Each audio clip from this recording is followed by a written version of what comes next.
Capítulo primero. El caballero del medallón de bronce. Era un febrero especialmente crudo aquel año en Londres, y la niebla parecía haber hallado en Baker Street una morada más firme que en cualquier otro rincón de la ciudad. El viento, traicionero y húmedo, se colaba incluso por las rendijas de las ventanas mejor selladas, y en nuestro apartamento del 221B, el fuego crepitaba con una urgencia inusitada. Yo, el doctor John Watson, estaba inmerso en la lectura de un artículo médico reciente, cuando un golpe seco, corto, decidido, sonó en la puerta.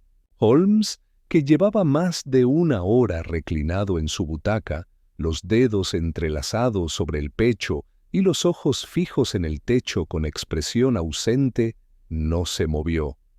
«Adelante», murmuró con aquella voz lenta que precedía a menudo el inicio de alguna aventura. La puerta se abrió con cautela, revelando a un caballero envuelto en un abrigo largo de lana gris, empapado hasta la rodilla.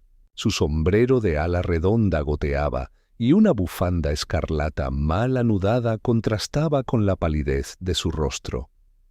«¿Señor Sherlock Holmes?», preguntó con un acento apenas perceptible del norte de Inglaterra.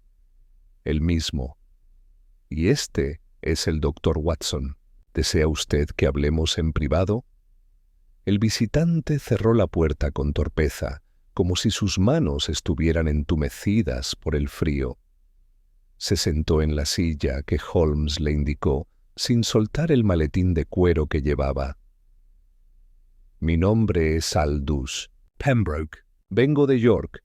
Le ruego que me disculpe si llego sin una cita previa, pero hay un asunto, uno urgente, uno que no puedo confiar a la policía». Holmes entrecerró los ojos. «Continúe. Mi padre, Elric Pembroke, es, o era, uno de los relojeros más reputados del norte. Llevaba más de 50 años en el oficio. Fue encontrado muerto anoche en su taller, con el corazón atravesado por una fina púa de acero. Yo me enderecé al oírlo. Un asesinato. Según el forense local, fue un accidente», respondió el joven con amargura. «Dijeron que debió tropezar y caer sobre una de sus herramientas. Pero no hay señales de caída. Nada estaba desordenado. Ni una muesca en el suelo. Y además, dudó. Abrió el maletín lentamente, como si temiera lo que iba a sacar. De su interior extrajo un medallón de bronce, notablemente antiguo, con inscripciones apenas legibles en latín. «Este medallón», dijo, «fue colocado en la palma abierta de mi padre. No pertenecía a él. Jamás lo había visto. Y en el reverso alguien grabó con cuchillo una palabra, Reditus». Holmes se incorporó como impulsado por un resorte. «¿Me permite?».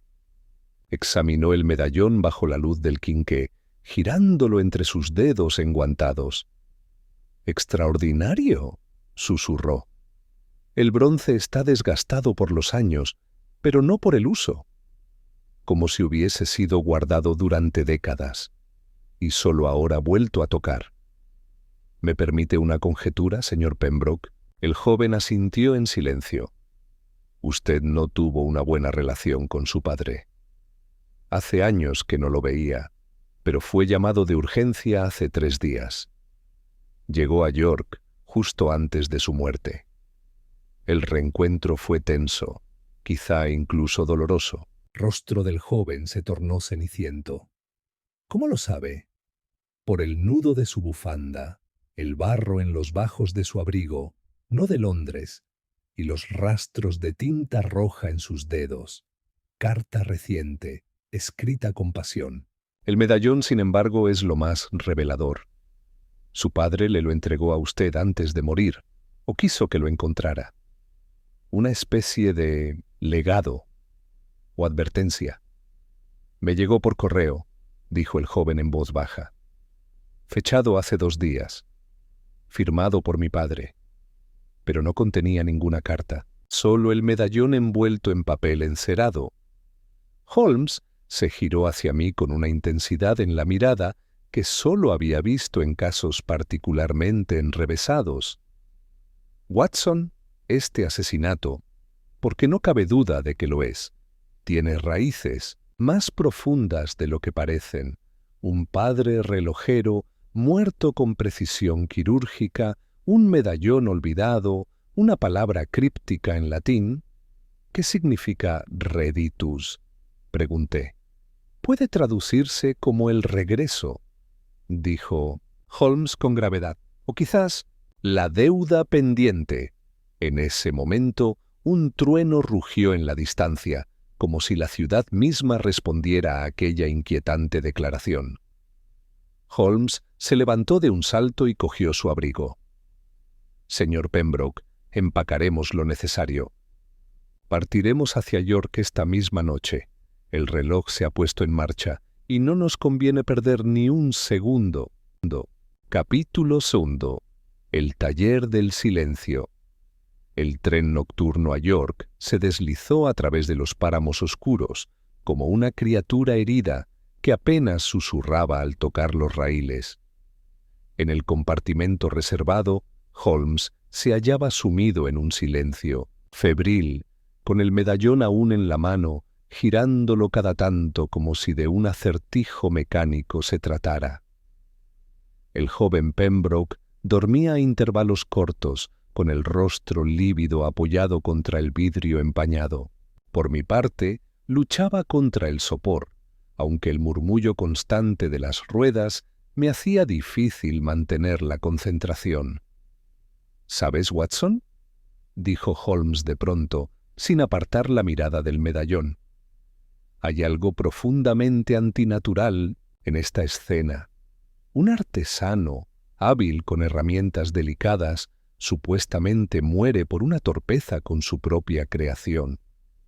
¿No te parece casi teatral? ¿Sugieres que fue montado? ¿Una especie de puesta en escena? Justamente, respondió con un leve gesto afirmativo. Y si fue así, no fue para engañar a la policía, sino para enviar un mensaje, el tipo de mensaje que no todos entenderían, salvo quien esté destinado a recibirlo. ¿El hijo? ¿Aldous? ¿O un tercero aún oculto? El medallón y la inscripción, Reditus, no tienen sentido para nosotros aún, pero fueron dejados con intención deliberada. Y los objetos dejados con intención, Watson, son más elocuentes que 1000 palabras. El tren silbó su llegada. Al amanecer, descendimos en la estación principal de York, envueltos en el aliento helado de la mañana. Aldous nos condujo directamente hacia el taller de su padre, situado en la parte más antigua de la ciudad, a apenas unas calles de la catedral.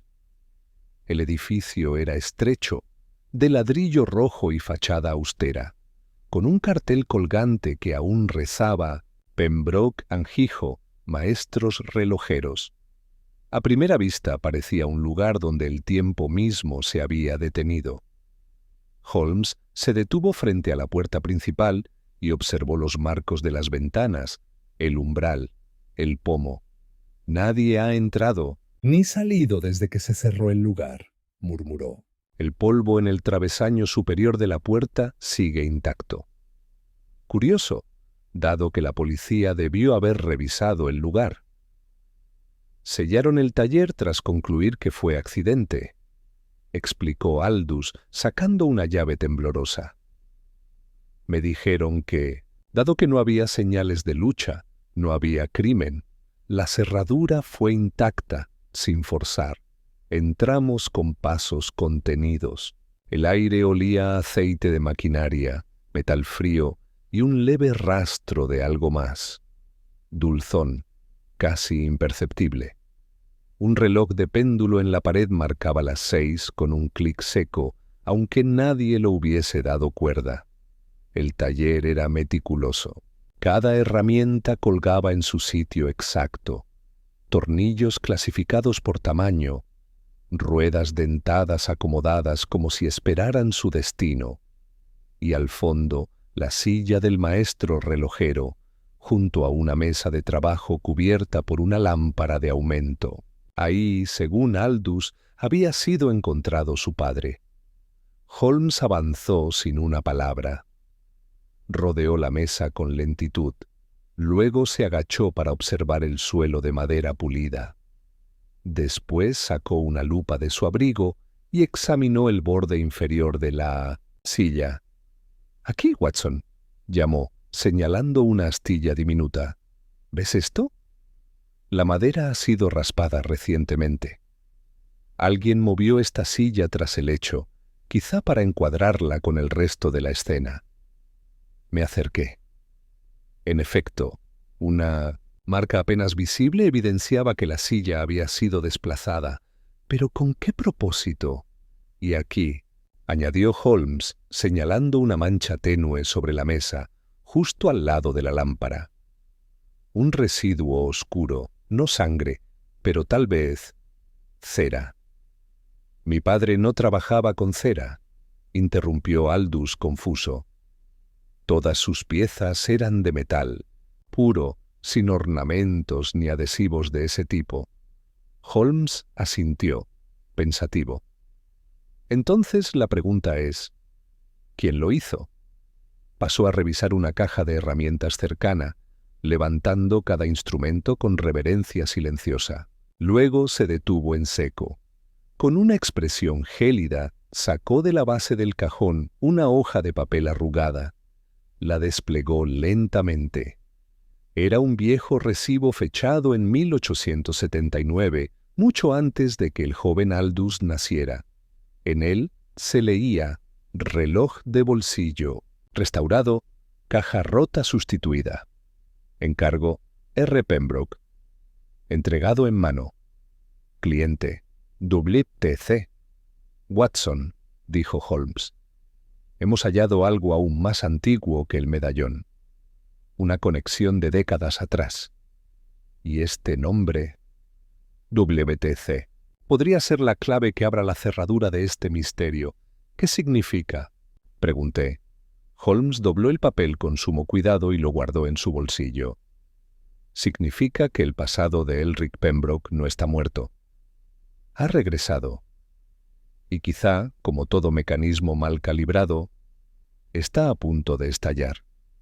Capítulo 3. La dama del reloj roto. Tras dejar el taller, Holmes se dirigió sin demora al pequeño hostal donde Aldous se hospedaba. Le indicó que permaneciera allí, lejos de miradas curiosas, y prometió mantenerlo informado. Aunque el joven protestó, en un principio, finalmente accedió, quizá por el peso creciente del duelo. «Lo que debemos descubrir ahora», murmuró Holmes mientras caminábamos por las calles adoquinadas de York, «no es cómo murió Elric Pembroke, sino por qué alguien quiso que pareciera un accidente y dejó un mensaje tan críptico». «¿Y ese recibo que hallaste?», pregunté. «¿Quién es WTC?»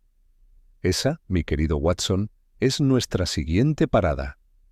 Holmes nos llevó hacia el registro catastral de la ciudad, donde tras intercambiar algunas frases con una funcionaria impresionada por su reputación, consiguió acceso a los archivos de los comerciantes de finales del siglo pasado. Buscamos a alguien con esas iniciales que estuviese activo en 1879 y que tuviera contacto con Pembroke. Dado que el recibo menciona una entrega en mano, es probable que viviera o trabajara en esta ciudad, explicó, hojeando con celeridad las páginas polvorientas. Después de más de media hora, sus dedos se detuvieron sobre una entrada. Aquí, Wilhelmina Thorne Carlyle, residencia en Bagot Row, comercio de objetos de colección, especializada en relojes de época y mecanismos ornamentales. ¿Una mujer? ¿Crees que aún vive? Lo sabremos en breve. Según esta nota, su residencia original fue transformada Hace unos años en una casa de té. Quizá la historia se haya mudado con ella, o quizá haya quedado atrapada entre las paredes. Tomamos un carruaje hacia Bagot Row, una calle estrecha y ligeramente curvada, flanqueada por edificios de ladrillo cubiertos de hiedra. La casa de té, el minuto silencioso, resultó ser un lugar acogedor, decorado con relojes antiguos detenidos a distintas horas. No tardamos en ser recibidos por una mujer de aspecto severo, ya entrada en años, con el cabello recogido y una expresión inquisitiva. ¿Puedo ayudarles, caballeros? Holmes inclinó la cabeza con gentileza. Estamos buscando a la señorita Wilhelmina Thorne Carlyle. Me preguntaba si acaso usted... ¿Qué desea de ella? Replicó la mujer, cruzando los brazos con firmeza. Soy Sherlock Holmes. Estoy investigando la muerte del señor Elric Pembroke. Un breve temblor cruzó el rostro de la mujer, casi imperceptible. Sus ojos, sin embargo, no se apartaron de los de Holmes. Yo soy Wilhelmina, pero dudo que tenga algo que decirle sobre Elric. Hace mucho que no sé de él. Desde 1879, para ser exactos, un silencio se apoderó del salón. El tic-tac de los relojes, aunque todos detenidos, parecía llenar el aire con su ausencia. ¿Cómo lo sabe?, preguntó ella en voz baja. Holmes sacó el recibo del bolsillo interno de su abrigo y lo extendió sobre la mesa de madera. Usted encargó la restauración de un reloj que, imagino, no era de su propiedad. No, no lo era, dijo finalmente Wilhelmina, con un tono quebrado. Era de mi prometido. Murió en un accidente de carruaje ese mismo año. Elric me ayudó a repararlo como recuerdo. Fue amable conmigo. Pero tras eso, desapareció. ¿Desapareció o huyó? Intervine sin pensar. Wilhelmina desvió la mirada hacia una de las vitrinas cercanas, donde un reloj con cristal roto parecía atrapado en el instante exacto de un olvido. No lo sé. Dijo que debía marcharse. Que había cosas que no podía explicarme. Nunca más supe de él. Pero una vez, años después, recibí una carta sin remitente. En su interior, una única palabra: Reditus. El impacto de aquella revelación nos dejó momentáneamente en silencio. Holmes se inclinó hacia adelante. «¿Conserva esa carta?», ella negó con la cabeza. La quemé. Pensé que era una broma cruel. Ahora me doy cuenta que tal vez era algo más. Holmes se incorporó, satisfecho en apariencia, aunque su mente claramente seguía procesando algo más profundo. Una última pregunta, señorita Thorne Carlyle. ¿Ese reloj, el del recibo, aún existe? Ella asintió. Se levantó con paso lento, abrió un compartimento detrás del mostrador y extrajo un estuche de madera oscura. Lo colocó sobre la mesa y lo abrió. En su interior yacía un reloj de bolsillo antiguo, con la tapa agrietada. La inscripción en su cara interna decía: Tempus revelat. El tiempo revela. Holmes lo tomó, lo examinó con meticulosidad, luego lo devolvió al estuche. Gracias, señorita. Ha sido de gran ayuda. Salimos del local y nos detuvimos en la esquina, justo cuando el sol comenzaba a ocultarse tras las torres de la catedral. Watson, dijo Holmes mientras caminábamos lentamente de regreso. Tenemos una deuda sentimental, un reloj reparado con ternura, una palabra que regresó tras décadas de silencio y un crimen reciente que no encaja con ningún motivo tangible. Algo o alguien ha desenterrado el pasado y lo ha hecho con precisión de relojero. Capítulo 4. La voz. bajo la torre del reloj. La noche cayó con la lentitud solemne que sólo las viejas ciudades conocen.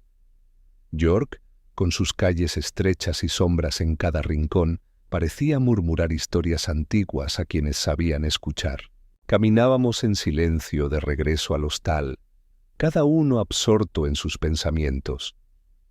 Holmes caminaba con las manos cruzadas a la espalda, la cabeza ligeramente inclinada hacia un lado, como si escuchara una melodía apenas audible para el resto del mundo. «Watson», dijo finalmente, «hay un detalle que aún me intriga, y es el reloj de bolsillo de Wilhelmina. La inscripción Tempus Revelat, ¿no te resulta curiosamente apropiada? El tiempo revela», traducí en voz baja, como si ella o Elric supieran que algo estaba destinado a salir a la luz. Exactamente. Lo interesante es que esa inscripción no estaba mencionada en el recibo, lo cual sugiere que fue añadida después. ¿Por quién? ¿Y con qué intención? ¿Era una advertencia? ¿Una promesa? ¿Un juramento? Antes de que pudiera ofrecer alguna teoría, Holmes se detuvo abruptamente. Habíamos llegado al cruce de dos callejuelas adoquinadas cuando un sonido peculiar llamó su atención. Un tic-tac metálico, pero no de reloj. Era más irregular, como el chasquido de una prótesis mal ajustada. «¿Oíste eso?», susurró Holmes. Asentí. Venía de una pequeña calle lateral, apenas iluminada por un farol que temblaba con el viento. Sin decir una palabra, Holmes se deslizó hacia ella y lo seguí con el corazón latiendo con fuerza. Al doblar la esquina, vislumbramos una figura encapuchada alejándose con paso apresurado. Holmes avanzó de inmediato, pero la figura dobló otra esquina y al llegar nosotros, había desaparecido. «¿Lo viste bien?», pregunté. «No, pero dejó algo». Holmes se agachó y recogió un papel arrugado del suelo húmedo. Lo desenrolló y lo sostuvo bajo la luz oscilante. Era una página arrancada de un libro, y en ella, subrayada con lápiz, una línea resaltaba entre todas: «El tiempo no perdona a quien rompe su curso». «Otra advertencia», murmuré. «O una amenaza», replicó Holmes. «Pero ahora sabemos que no estamos solos en esta búsqueda. Alguien nos vigila.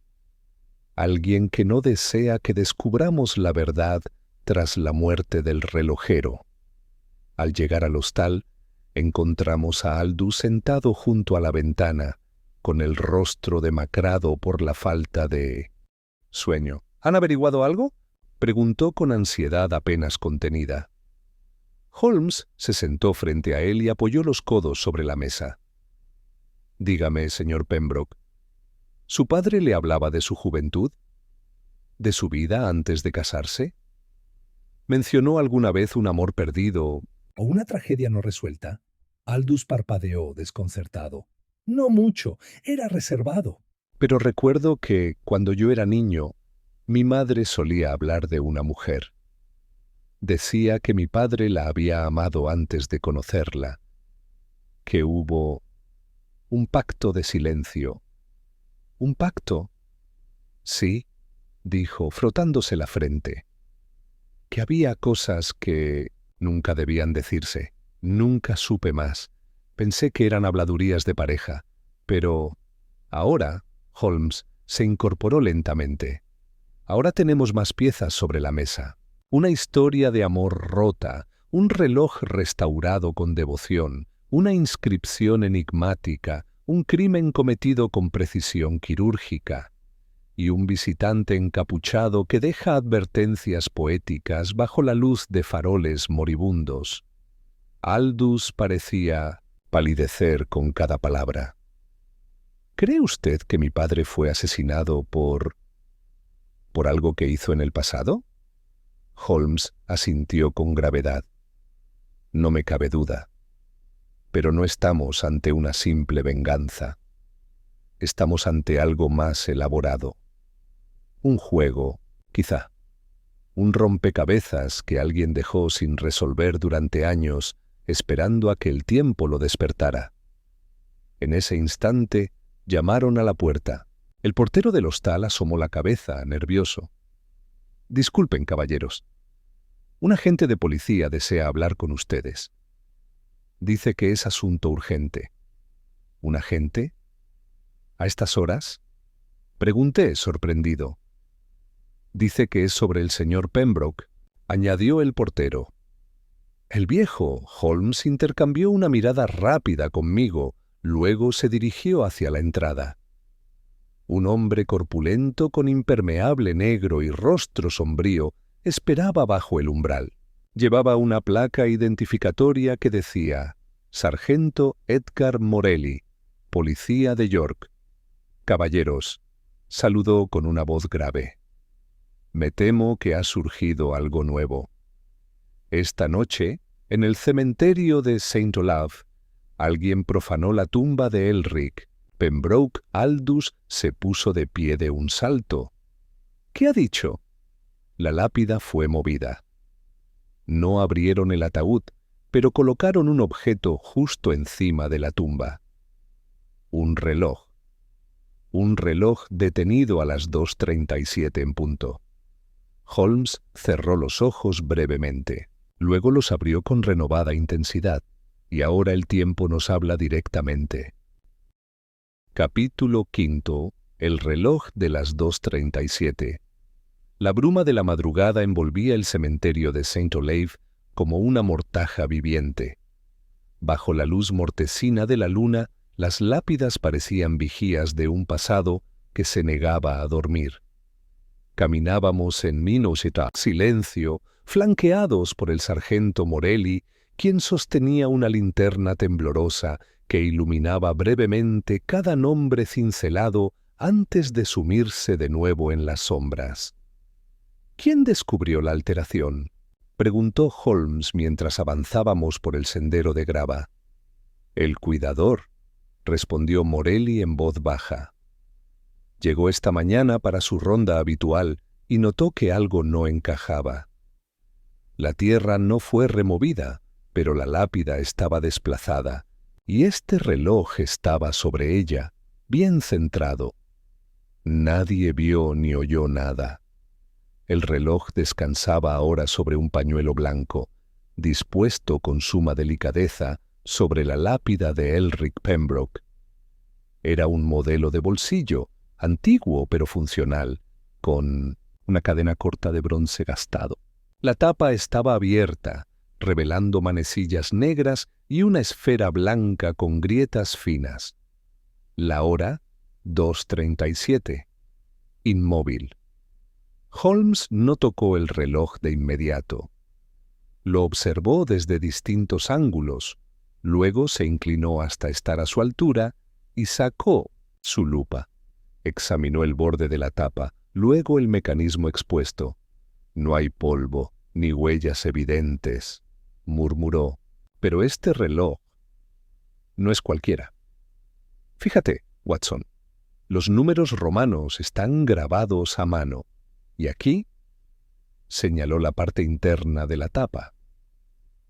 Otra inscripción. Me agaché para ver mejor. La inscripción era diminuta, apenas legible. Incluso bajo la luz directa, «Omnia mutantur, nihil interit». «¿Reconoces la frase?», preguntó Holmes. «Todo cambia, nada perece». Traducí. «De Ovidio, Las metamorfosis», Holmes asintió. Un eco del pasado, citado por quien no ha olvidado. Este reloj no fue simplemente dejado aquí. Fue colocado como un mensaje y como una provocación. Aldous, que había permanecido a cierta distancia, dio un paso adelante. «¿Cree usted que esto fue obra del asesino?». «Es posible», dijo Holmes, sin apartar la vista del reloj. «Pero también podría ser obra de alguien que busca guiar nuestros pasos, no detenerlos». «No todos los símbolos son advertencias». Algunos son señuelos. El sargento Morelli tosió con incomodidad. ¿Debemos iniciar una investigación formal? Por el momento no, respondió Holmes. Esta acción no constituye profanación en términos legales. Pero no toque nada y mantenga a cualquier curioso lejos de esta tumba. El tiempo, como parece insistir este desconocido, debe conservar su curso sin interferencias innecesarias. Nos marchamos del cementerio cuando el cielo empezaba a clarear, dejando atrás la tumba, el reloj detenido y una sensación de inquietud que parecía haberse adherido a nuestros abrigos como la humedad del rocío. ¿Qué significa la hora, Holmes?, pregunté mientras regresábamos por las calles aún desiertas. Una hora específica es siempre una elección precisa. 2:37. Puede ser una marca en el tiempo, algo que ocurrió o algo que va a ocurrir. Lo sabremos pronto. ¿Crees que el asesino está jugando contigo? No, Watson, no es conmigo, es con alguien más. Yo soy solo el invitado en esta obra ya en marcha. Al llegar al hostal, Holmes solicitó que le trajeran té y papel. Se sentó de inmediato en el escritorio de la habitación y comenzó a trazar una línea del tiempo, anotando fechas, objetos, nombres. Cada elemento relacionado con Elric Pembroke estaba siendo diseccionado y catalogado con precisión quirúrgica. Watson, quiero que analices esto, me dijo pasándome una hoja con anotaciones. Aquí están los elementos clave del caso: el medallón con la palabra Reditus, el recibo de 1879 con las iniciales WTC, la visita a Wilhelmina Thorne Carlyle, el reloj detenido a las 2:37 con la inscripción de Ovidio. Todos apuntan a un mismo patrón: la recurrencia del tiempo, regreso, ciclos, metamorfosis. ¿No te parece que el asesino o quien esté detrás quiere que entendamos algo más allá del crimen? Como si todo esto fuera simbólico, un teatro de relojes y frases latinas. Holmes sonrió levemente. Precisamente. Pero en todo teatro hay un público y un protagonista, y creo que nosotros aún no sabemos cuál somos. En ese momento llamaron a la puerta. Un mozo dejó un telegrama, entregado esa misma mañana. Holmes lo abrió con rapidez y lo leyó en voz baja. Luego me lo tendió. Telegrama recibido desde Londres. Caso de Pemberley reabierto tras suicidio de informante. Involucra nombre coincidente. Elric P., investigador interno enviado a York. Lestrade. ¿Pemberley?, murmuré. ¿El caso del falsificador que nunca fue capturado? Exacto. Y según recuerdo, ese caso también implicaba relojes. Elric Pembroke quizá no fue solo víctima, Watson. Puede que haya sido pieza clave de algo que nadie quiso recordar. Holmes se volvió hacia la ventana, donde los primeros rayos del sol comenzaban a romper la bruma de la noche. Y ahora el pasado se mueve de nuevo. El tiempo, como el péndulo, ha regresado. Capítulo 6. El archivo del silencio. Al día siguiente, el cielo sobre York amaneció cubierto de nubes pesadas, como si presintiera el peso de secretos por desenterrar. Holmes se levantó temprano, aunque yo dudaba que hubiese dormido siquiera una hora.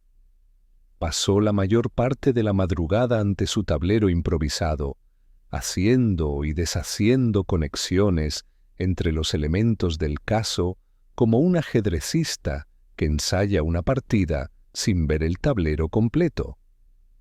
Hoy visitaremos el archivo judicial. De York, anunció sin apartar la vista de un diagrama que había dibujado en el reverso del telegrama de Lestrade. Si el nombre de Pembroke fue mencionado en relación con el caso Pemberley, allí debe estar el registro. Aldous, pálido y tenso, se ofreció a acompañarnos, pero Holmes lo disuadió. «Si alguien vigila nuestros movimientos», dijo, «es mejor que piense que usted sigue en la oscuridad. Cuanto menos sepan que usted colabora, más ventaja tendremos». El edificio del archivo judicial era tan gris y hermético como los secretos que albergaba. Allí, entre pasillos silenciosos y estanterías de hierro colmadas de expedientes, fuimos recibidos por una mujer menuda con gafas redondas y manos manchadas de tinta. «Buscamos documentos del año 1879», explicó Holmes, «particularmente registros vinculados al caso Pemberley y cualquier mención al señor Elric Pembroke». La mujer frunció los labios, sin entusiasmo por la tarea. «Esos archivos no han sido consultados en años. Están en el nivel inferior». Fuimos, guiados a una sala subterránea, húmeda y con olor a papel envejecido. Allí, bajo la luz parpadeante de una lámpara de gas, Holmes y yo comenzamos a revisar los volúmenes señalados. No fue hasta casi una hora después que di con un legajo fino, apenas unas páginas unidas con cordel. «Aquí, Holmes, el caso Pemberley. Escucha esto. Testimonio transcrito del señor E. Pembroke, relojero. Afirmó haber trabajado en la reparación de mecanismos que luego fueron utilizados para falsificar relojes antiguos. Niega saber que su trabajo fuera empleado con fines ilegales. El tribunal lo exoneró, pero fue advertido de su implicación indirecta. No se presentaron cargos». Holmes tomó el documento, leyó detenidamente y luego volvió a revisar la fecha. «Esto explica mucho. Pembroke no fue solo un testigo, fue una herramienta. Su habilidad fue empleada por otros. ¿Y si esa exoneración no fue suficiente para alguien? ¿Crees que alguien relacionado con ese caso ha regresado? Es más que posible. Y me atrevo a decir que la clave no es lo que Pembroke hizo, sino lo que decidió no revelar». Holmes hojeó más papeles y sacó otro informe. Era una carta oficial, firmada por un inspector ya fallecido, que mencionaba un socio nunca identificado del falsificador principal, un tal Maestro del Bronce. El nombre verdadero nunca fue descubierto, pero se mencionaba una firma en los mecanismos falsificados, un pequeño símbolo con forma de reloj roto. «Watson, ¿recuerdas el reloj sobre la tumba?» «Sí, claro». ¿Tenía algún símbolo?» Holmes sacó su libreta de apuntes, donde había trazado un boceto del reloj. Aquí, en la parte inferior de la esfera, apenas visible. Un pequeño grabado, un reloj partido en dos. Sentí un escalofrío. Entonces el asesino no solo dejó un mensaje, dejó su firma. Una firma que solo alguien como Pembroke podría reconocer. Quizá por eso murió en silencio, y quizá por eso, después de décadas, el Maestro del Bronce ha vuelto a ajustar las manecillas. Holmes cerró el legajo con un chasquido. Elric Pembroke sabía quién era. Tal vez incluso conocía su paradero. Y, al recibir el medallón, con la palabra «Reditus», comprendió que el tiempo había vuelto a correr. Su silencio ya no era suficiente, y por eso fue eliminado. Salimos del archivo justo cuando las campanas de la catedral marcaban el mediodía. Holmes caminaba más rápido de lo habitual, sus ojos fijos en un punto que solo él podía ver. «¿A dónde vamos ahora?», pregunté. «A visitar a alguien más que también conoció a Pembroke en esos años, alguien que estuvo cerca del fuego pero nunca se quemó. el último miembro vivo del gremio de relojeros de York de la vieja generación. ¿Y cómo lo sabes? Holmes sacó una carta de su bolsillo. Anoche escribí al gremio, bajo un nombre falso, solicitando información. Esta mañana me entregaron la respuesta. Hay un solo nombre en su lista de miembros honorarios con más de 80 años. Oswald Trent, residente en las afueras de York. ¿Y qué esperas encontrar? Una memoria frágil, tal vez. Pero incluso una pieza rota puede hacer funcionar un reloj si se coloca en el lugar adecuado. Y en este caso, Watson, sospecho que hay alguien que lleva demasiados años esperando que el pasado vuelva a llamar a su puerta. Capítulo 7. El gremio de los muertos lentos, la casa de Oswald Trent, se encontraba en las afueras de York, entre colinas suaves y campos cubiertos de escarcha. Era una construcción baja, de piedra, con postigos verdes que el tiempo había comenzado a desfigurar. Un reloj de péndulo colgaba torcido junto a la puerta, detenido, como si marcara un momento al que el resto del mundo ya no tenía acceso. Holmes golpeó la puerta con el nudillo. El sonido pareció diluirse en la atmósfera, congelada.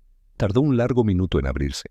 Apareció un anciano alto, delgado como un alfiletero, con un rostro surcado de arrugas profundas y unos ojos que aún parecían tallar la realidad con minuciosidad relojera.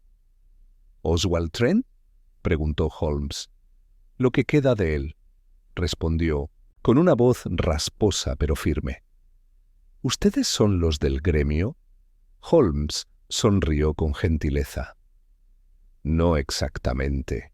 Venimos por un asunto que solo un maestro podría ayudarnos a desentrañar. El anciano nos dejó pasar sin más preguntas. El interior era un museo viviente. Docenas de relojes, de pie, de pared, de bolsillo, colgaban o descansaban por todos lados. Ninguno marcaba la hora. Todos, sin excepción, estaban detenidos. No trabajo más con el tiempo, dijo Trent, notando mi expresión. Me cansé de que todo se moviera mientras yo me quedaba atrás. Nos condujo a una sala modesta, donde el fuego crepitaba débilmente en la chimenea. Holmes no tardó en mostrarle el boceto del reloj dejado en la tumba. ¿Le resulta familiar? El anciano ajustó sus lentes, tomó el papel entre dedos temblorosos y lo estudió durante un largo instante. Finalmente, asintió. Sí, lo reconozco. Ese grabado es del viejo símbolo de un falsificador, el maestro del bronce. Nadie supo su verdadero nombre, pero todos los que trabajábamos con mecanismos lo temíamos, no por lo que hacía, sino por cómo lo hacía. Sus falsificaciones eran tan perfectas que uno creía ver su alma en el interior del mecanismo. ¿Usted lo conoció?, preguntó Holmes. No directamente, pero sí conocí a los que sí lo vieron. Era como un fantasma entre relojeros. Dejó de aparecer en 1880, después del escándalo de Pemberley. Muchos pensaron que había muerto. Otros decían que se retiró, que se escondió en algún lugar donde el tiempo no lo alcanzara. ¿Cree usted que Pembroke lo conocía? Trent vaciló. Elric era uno de los pocos lo bastante hábiles como para igualar su precisión. Jamás lo dijo en voz alta, pero todos sospechábamos que había trabajado para él, o con él. Cuando lo exoneraron no fue por inocencia, sino por silencio. Él protegió a alguien. Holmes y yo intercambiamos una mirada rápida. ¿Alguien como el maestro del bronce? Quizá, respondió Trent encogiéndose de hombros. O quizá algo peor, un mecenas, un cerebro que financiaba las falsificaciones y protegía a los implicados. Nunca lo supimos. Pero había rumores. de un nombre. Hadrian. Holmes se inclinó levemente hacia adelante. ¿Hadrian? Sí, repitió Trent, bajando la voz como si temiera que los relojes muertos aún pudieran escuchar. Así firmaban ciertas piezas raras, con una H mayúscula, grabada en lugares que solo un experto sabría encontrar. Holmes tomó nota con rapidez. ¿Usted vio alguna de esas piezas? Una vez, respondió el anciano, cerrando los ojos como si recordara una pesadilla. Era un reloj de torre, desmontado para mantenimiento. Al desmontar la placa interna, encontré la H. Cuando lo comenté con otro colega, me dijeron que lo olvidara, que quien habla de Hadrian desaparece como el tiempo mal medido. Nos quedamos un instante en silencio. Luego Holmes se puso de pie. «Ha sido usted de gran ayuda, señor Trent. Gracias por recibirnos». El anciano asintió, con un cansancio que iba más allá de lo físico. «Si encuentra a Hadrian, no lo subestime. El tiempo es su aliado. Y los relojeros, sus peones». Al salir de la casa, el sol se asomaba entre las nubes como una moneda antigua desenterrada. Holmes caminaba en silencio, los labios apretados. «¿Hadrian?», dije. «¿Un nuevo jugador?» «No nuevo, Watson. Antiguo, muy antiguo.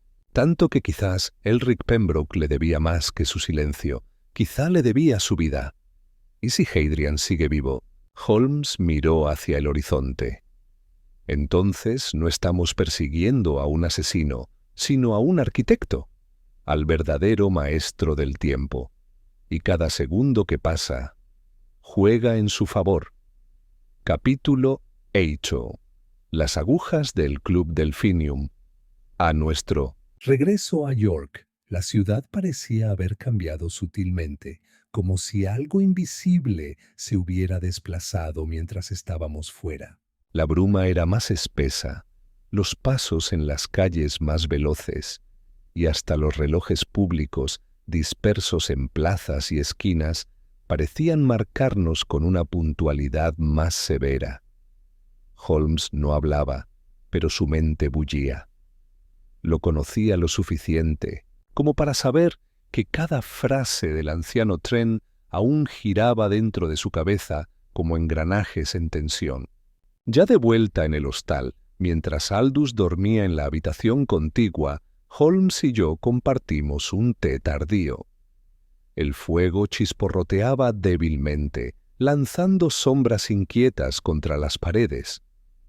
«Hadrian», repitió Holmes con voz pensativa, un nombre más simbólico que real, tal vez, como un título que se hereda o una máscara que se usa.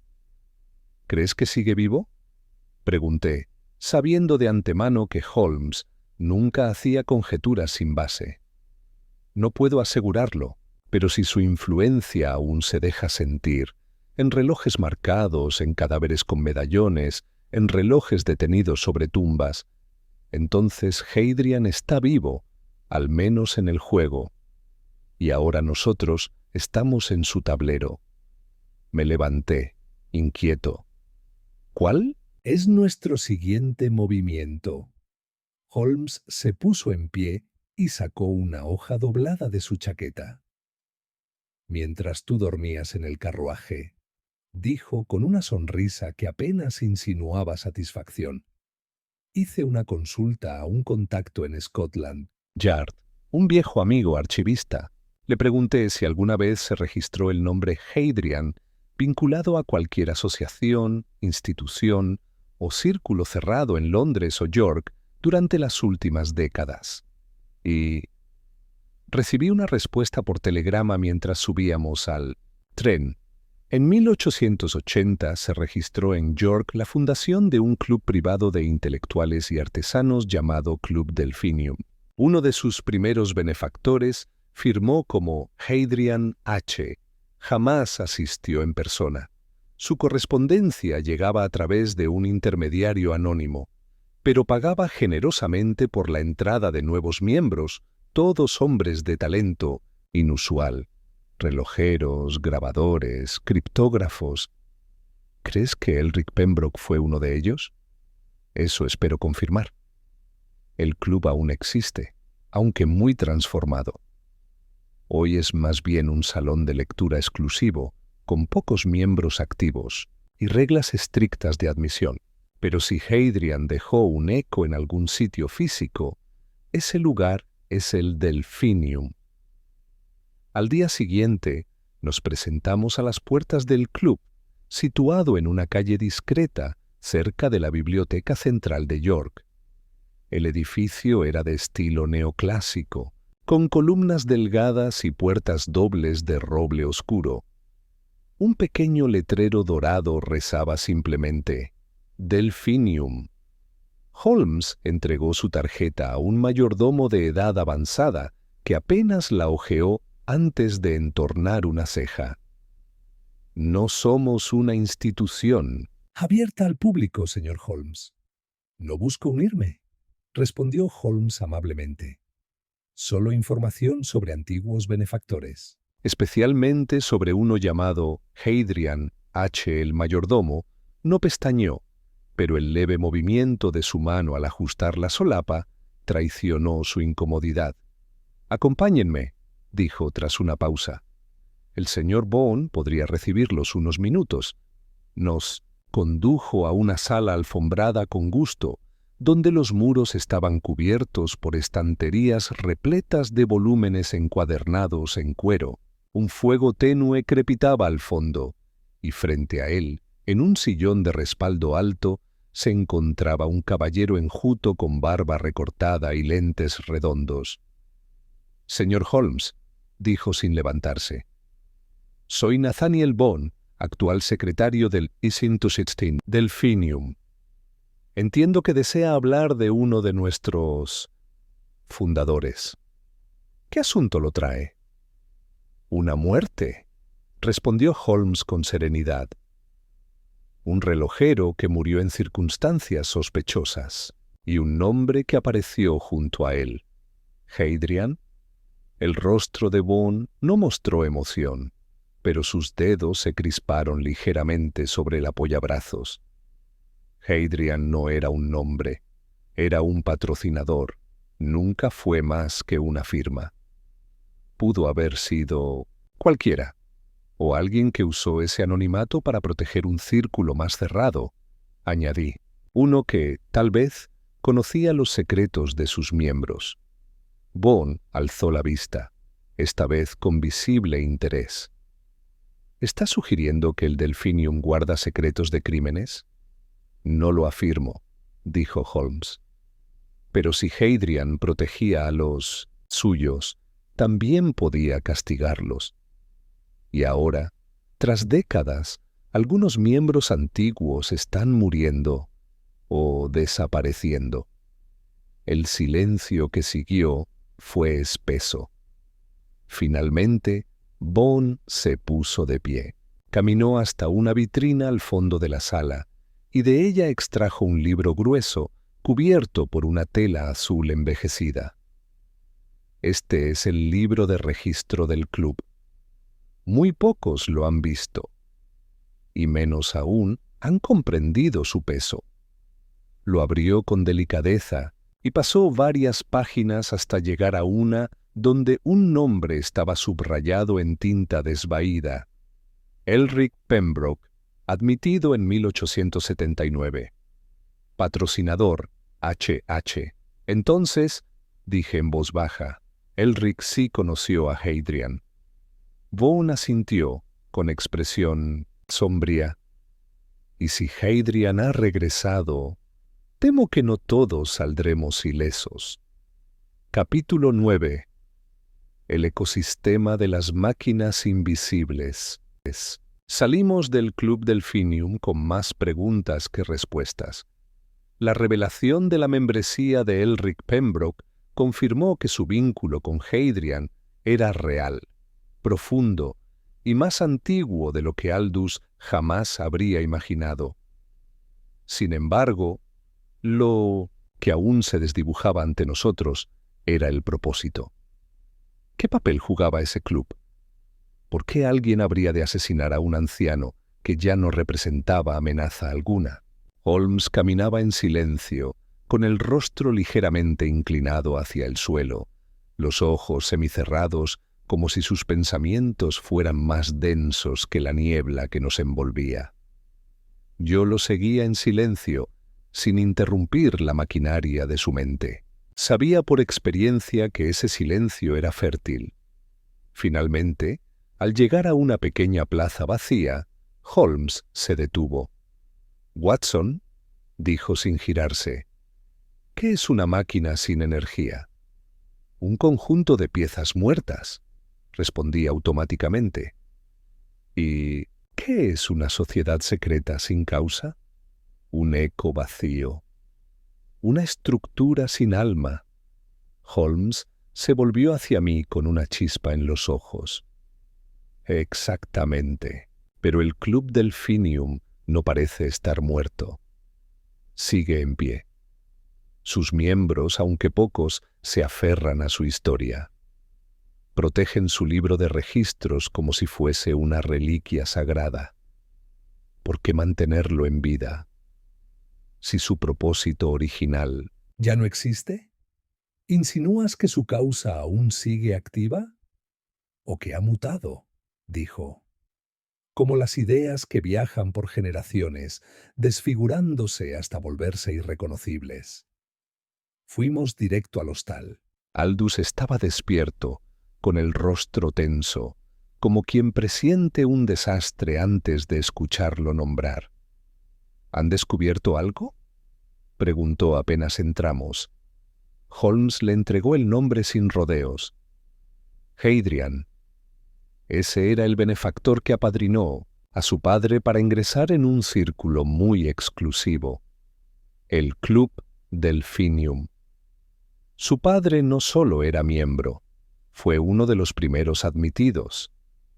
Y ese vínculo aún no ha sido enterrado del todo.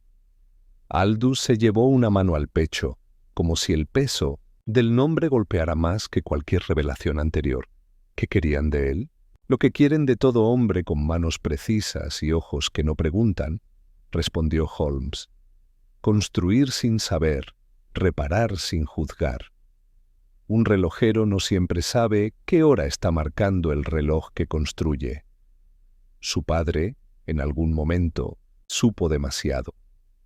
Y ese saber lo condenó. Holmes se sentó junto a la ventana, con el rostro sumido en la penumbra del atardecer. Lo curioso es que todo esto sigue un patrón, la aparición del medallón. La palabra Reditus, el reloj sobre la tumba con la inscripción de Ovidio, y ahora la revelación de un club cuyos miembros parecen llevar la misma firma invisible. Pero aún falta una pieza clave. ¿Cuál?, pregunté. Holmes volvió la vista hacia mí. Una máquina no opera sin un engranaje principal. Hasta ahora hemos visto rastros, marcas, ecos, pero no al verdadero responsable, ni su propósito. ¿Qué une todos estos gestos teatrales con la precisión de un asesinato sin errores? ¿Por qué el simbolismo? ¿Y si no es venganza?, dije. ¿Y si es una demostración? Exacto, susurró Holmes, como si alguien nos estuviera mostrando que puede orquestar un crimen, como un relojero construye un movimiento, con belleza, sigilo y crueldad. En ese momento llamaron a la puerta. Un muchacho de aspecto pálido, con gorra de botones y uniforme de telegramas, nos entregó un sobre lacrado. «Para el señor Holmes», de parte de un admirador, dijo con un temblor en la voz. Holmes rompió el sello.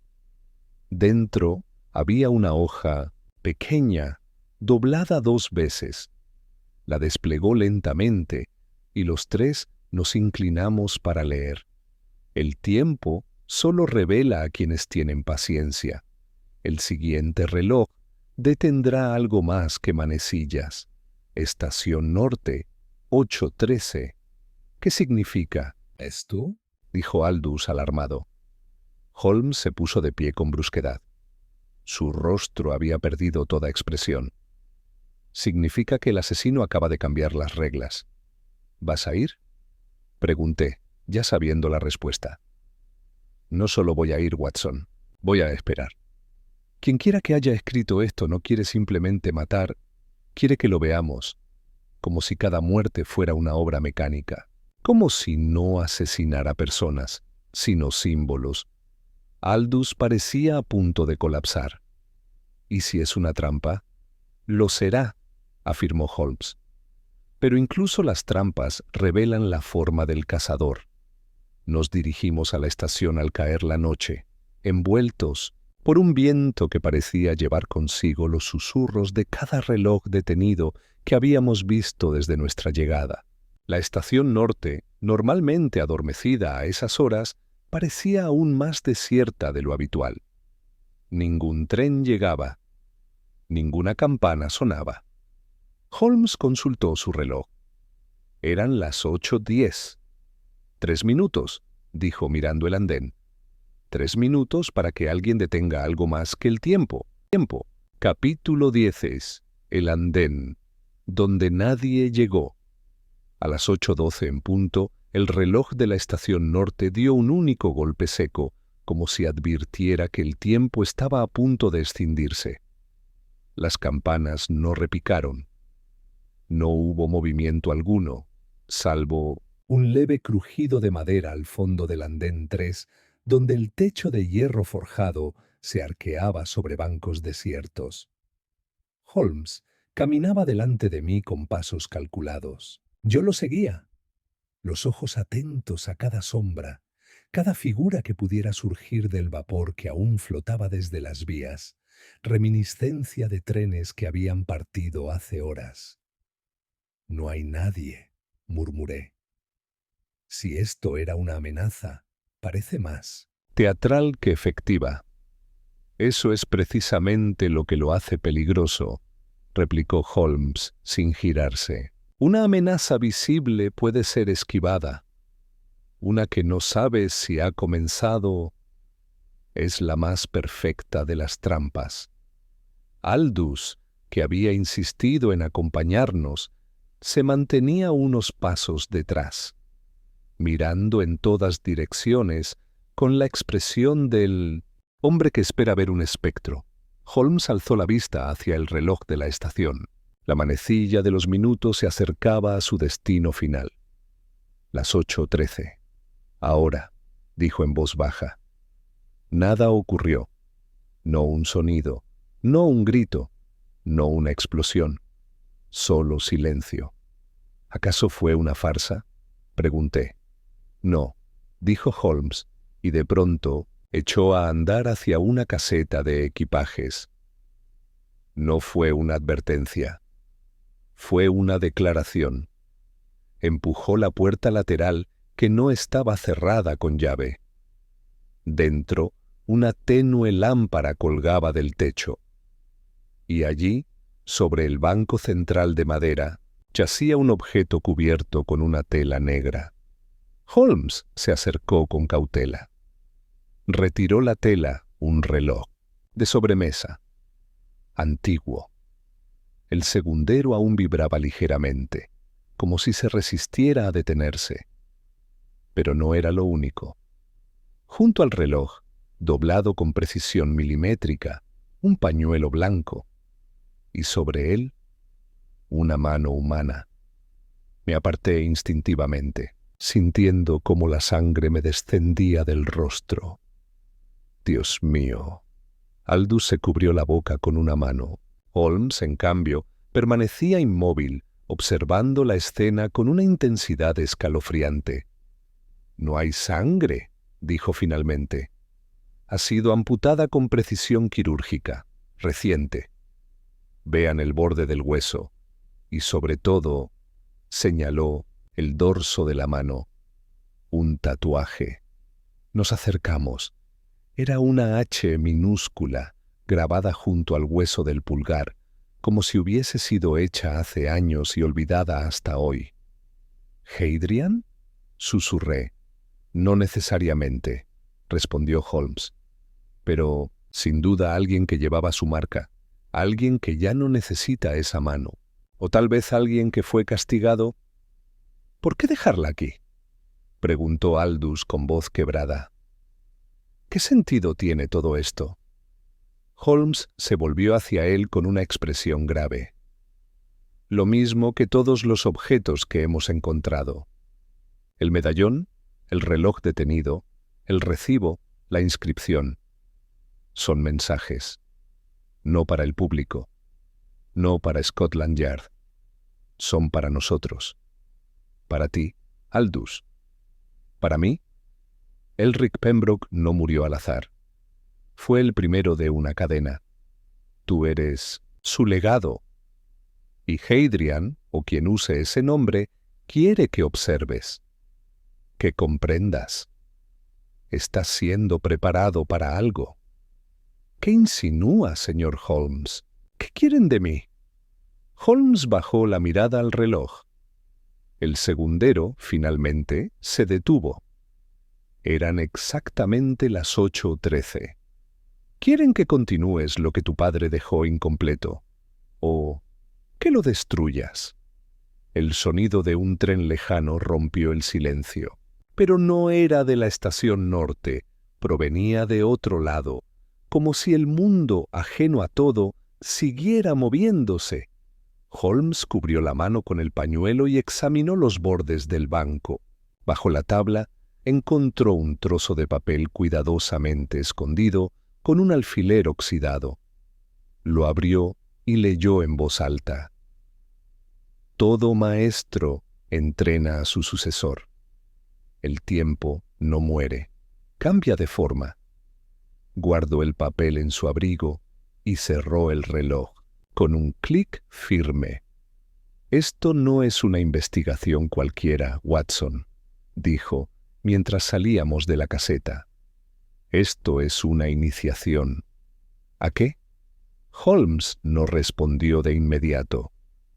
La estación estaba en silencio nuevamente, pero el aire había cambiado, como si las palabras de aquella nota hubieran dejado una fisura invisible en la realidad. «¿A un juego antiguo?», dijo al fin. «Uno donde el premio no es la verdad, sino el control del tiempo». Capítulo 11.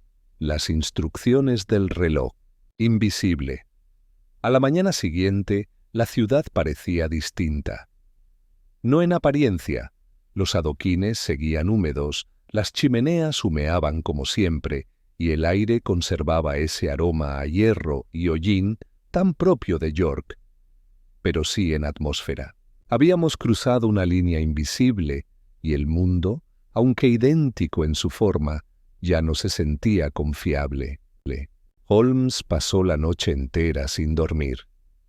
Mientras Aldous descansaba inquieto en su habitación contigua y yo intentaba conciliar el sueño con imágenes de relojes amputados y manos marcadas grabadas en mi mente, él se sentó frente al escritorio, leyendo una y otra vez las frases encontradas «Reditus, tempus revelat, omnia mutantur», y ahora el tiempo no muere, cambia de forma. Cuando amaneció, lo encontré aún allí, con el mismo abrigo puesto, el violín a un lado y una taza de té frío a medio terminar. «Watson», dijo sin saludar, «me he dado cuenta de un patrón que no había considerado del todo». «¿Un patrón?» «No solo en los mensajes», dijo mientras desdoblaba sus apuntes sobre la mesa. «En la estructura del caso en sí. Cada evento. La muerte de Elric, la aparición del medallón, el reloj sobre la tumba, la visita al Club Delphinium y ahora la mano, todos han sido meticulosamente dispuestos en una progresión creciente, como si estuviéramos siguiendo instrucciones. ¿Instrucciones? Un ritual, si se quiere. una ceremonia en etapas. No buscan solo advertirnos, nos están guiando. Cada símbolo es un peldaño, cada pieza una parte del mecanismo. Y el objetivo no es solo hacernos comprender lo que fue, es empujarnos hacia lo que vendrá. Aldous entró en ese momento, aún con el rostro desencajado. «Recibí esto esta mañana», dijo, tendiéndonos un sobre sin remitente. Holmes lo abrió con cuidado. Dentro, una hoja cuadrada de pergamino, más gruesa que el papel convencional, llevaba escrito un mensaje en letra fina. «El reloj de tu padre aún tiene una última hora que marcar. No lo destruyas. Visita el taller. Solo». «¿Es su letra?», pregunté. Aldous negó con la cabeza. «No, pero reconozco el papel. Mi padre lo usaba para sus planos». Holmes se levantó lentamente, cruzó la habitación y abrió su maletín. De él sacó el medallón que Aldous había traído días atrás. Lo sostuvo a contraluz. La inscripción Reditus brillaba como si el metal tuviera su propia voluntad. «El taller entonces», murmuró. «Ahí es donde comenzó todo, y ahí probablemente terminará. Pero ir solo sería una temeridad». El asesino, o el autor de esta puesta en escena, no nos ha dado garantías, solo sugerencias. «¿Y si quiere matarme?», preguntó Aldous. «Entonces lo habría hecho ya», replicó Holmes con calma. «Ha tenido múltiples oportunidades». «No, Aldous. Esto no va de destruir, va de transformar, de heredar, como un legado perverso que no se entrega con palabras, sino con pruebas». Holmes se volvió hacia mí. «Watson, prepárate. Vamos con él. Pero desde fuera, nadie nos verá. Este es su teatro, y debemos permitir que se desarrolle siempre que conservemos el control de los bastidores». A las 11 llegamos al taller de Elric Pembroke. La calle estaba silenciosa, como si el mundo hubiese contenido el aliento. Aldous cruzó la entrada con manos temblorosas, mientras Holmes y yo nos ocultábamos en la casa vecina, una librería cerrada por reformas, cuyas ventanas ofrecían una vista parcial del interior del taller. Desde nuestra posición lo observamos caminar hasta la mesa de trabajo de su padre. Permaneció allí unos minutos, sin moverse, como si esperara que algo lo reconociera. Entonces abrió un cajón. De él sacó un reloj envuelto en terciopelo negro. «¿Lo ves, Watson?». «¿Qué?». «Ese reloj». No estaba allí cuando inspeccionamos el lugar por primera vez. Ha sido colocado luego. Alguien entró en las últimas 24 horas, sin forzar cerraduras, sin dejar rastro. Un maestro, Aldous desenrolló con cuidado el envoltorio y examinó el reloj. Era de diseño peculiar, diferente a los demás que habíamos visto. Tenía 2 esferas entrelazadas, una marcando las horas y otra girando con símbolos arcanos. Una estrella, una serpiente, una balanza, un ojo abierto. «Un reloj ritual», dijo Holmes. «He oído hablar de ellos, aunque jamás he visto uno. Fueron creados por alquimistas relojeros en Praga y Varsovia en el siglo XVIII. El tiempo que miden no es el nuestro». En ese instante, Aldous giró la corona del reloj. Algo se activó, un sonido metálico, lento y profundo, como el clic de una puerta pesada abriéndose, se escuchó bajo el suelo del taller. «¡Watson!», gritó Holmes, ya saliendo de la librería. Entramos justo cuando Aldous retrocedía, atónito. Una sección del suelo, que a simple vista parecía una alfombra fija, se había hundido hacia abajo, revelando una trampilla antigua, con bisagras, de latón y olor a tierra estancada. «Está aquí abajo», dijo Aldous. «Mi padre dejó algo escondido». Holmes lo miró en silencio durante un momento. «No, no escondido», corrigió finalmente. «Protegido. Este no es el final del juego. Aldous, es el comienzo». Capítulo 12. El legado del tiempo. Descendimos por la trampilla con la ayuda de una escalera de hierro empotrada en la piedra. El aire era espeso, cargado con la humedad de años encerrados, y olía a aceite seco, metal oxidado y una esencia más tenue, como papel viejo mezclado con lavanda marchita. Holmes iba primero, seguido de Aldous. Yo cerraba la marcha, con una lámpara de gas temblando en mi mano. El pasadizo desembocaba en una cámara oculta bajo el taller. No era grande, pero todo en ella estaba dispuesto con un orden tan impecable que uno podía imaginar al propio Elric Pembroke bajando allí noche tras noche sin decir una palabra a nadie. Relojes de múltiples formas colgaban en las paredes, circulares, triangulares, incluso uno de forma octogonal, todos detenidos. En el centro, sobre una mesa de hierro negro, se hallaba un arcón. Aldous se acercó con reverencia y al abrirlo contuvo la respiración. «¿Qué es esto?», susurró. Dentro, cuidadosamente apilados, había planos, engranajes extraños, dibujos con símbolos desconocidos y un único cuaderno de tapas de cuero, sin título. Holmes lo tomó y lo hojeó con sumo cuidado. «Es un diario técnico», dijo, «pero no uno común.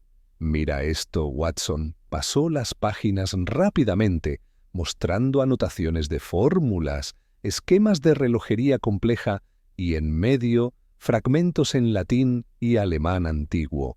Cada tanto, una palabra se repetía al margen. Hadrian, Elric, estaba desarrollando algo, continuó Holmes. Una máquina, tal vez. O una teoría, pero no en soledad. Estas notas están en dos caligrafías distintas. ¿Dos personas?, pregunté. O una que quería parecer dos. Pero hay más.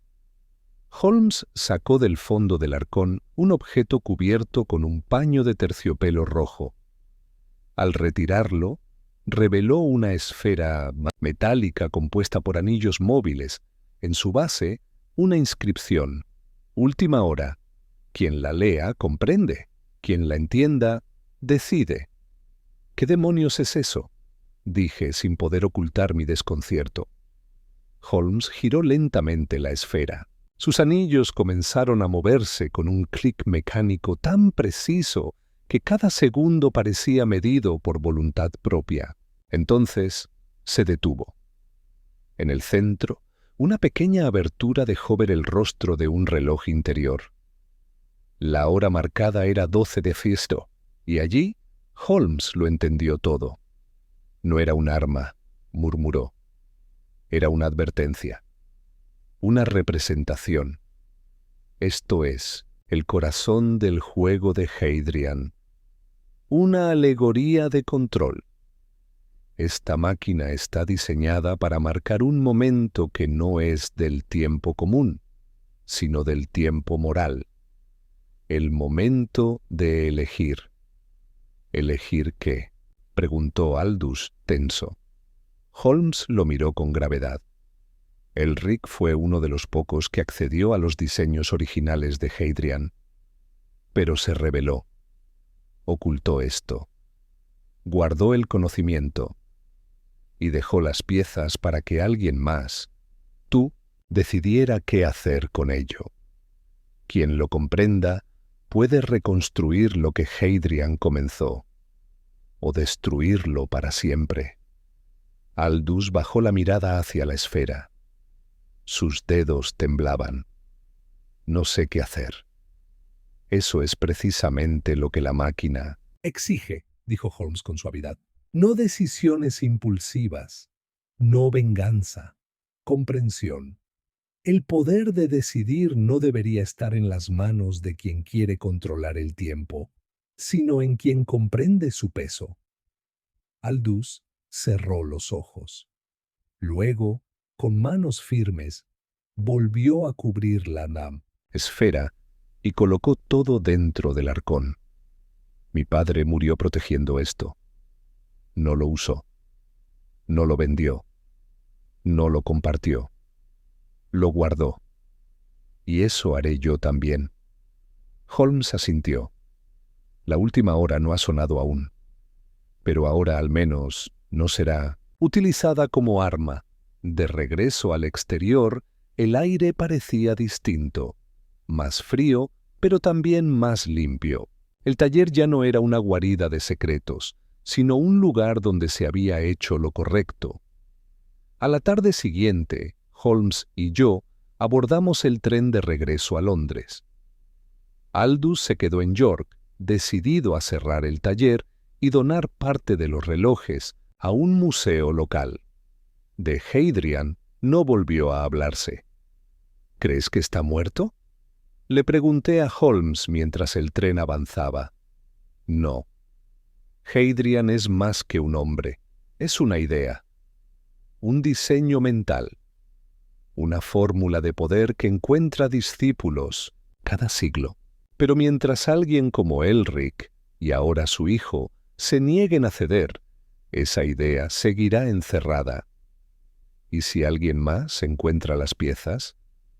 Holmes miró por la ventana, hacia los campos que pasaban como recuerdos lejanos. Entonces volveremos a oír el eco del reloj. Pero hasta entonces, Watson, el tiempo, al fin, nos pertenece.